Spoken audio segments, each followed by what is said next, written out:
Now, business relations between South Africa and the Ivory Coast take a step forward today. The Trade and Industry Department is hosting an investment forum between the two countries, and it takes place on the sidelines of a state visit by Ivory Coast President Alassane Ouattara. But let's get some more information from the department's Lerato Mataboge. Lerato, thank you for your time, and thank you for joining us, DDG. Let's talk about, the main aim behind this business forum, especially between the two countries, the Ivory Coast and South Africa. Wonderful. Thank you very much, Tumelo, and thank you to your viewers. This visit is quite important. It is part of the state visit program by President Alassane Ouattara. What makes it very, very critical for us is that it's happening so in such a short space of time, since President Ramaphosa himself was in Ivory Coast in December, leading a delegation of over 50 business people that had gone to Ivory Coast in December 2021. And now we have a reciprocal visit where President Ouattara is also leading over 60 business people from Ivory Coast that have come to engage with South African business persons. So we'll be hosting a business forum today, bringing together quite a huge number of business delegates that are coming to engage with the Ivorian business delegation to find partnerships, build joint venture partnerships, find opportunities to go and invest in Ivory Coast, to find export opportunities in the Ivory Coast. Similarly, the Ivorians are looking to export more to South Africa, invest more in South Africa. So it's going to be a great day of over 300 business people being in conversation around how do they actually add value to the intra-Africa trade and investment agenda. Yeah, so as you continue to facilitate this economic exchange between the two countries, what are your key sectors? Which are the key sectors which you'll be prioritizing today?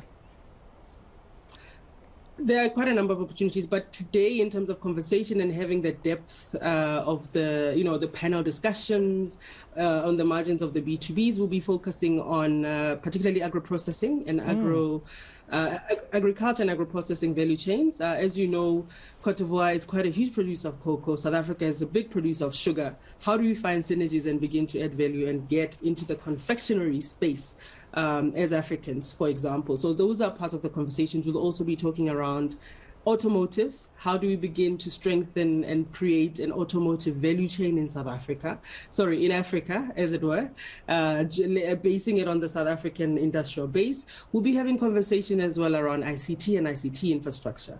For example, MTN is one of the big investors there, over 15 million subscribers. So there'll be one of the speakers that will be sharing the experience of doing business in Cote d'Ivoire.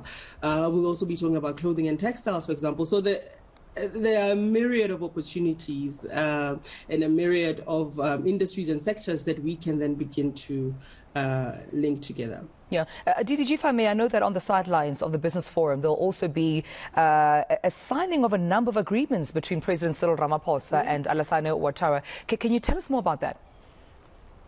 Absolutely. I think on our side, the most important one for us would be they're all important, of course, but the most important one for us, insofar as business is concerned, will be the MOU on economic cooperation that will be signed by the Trade and Industry Ministers, Minister Patel and Minister and his counterpart.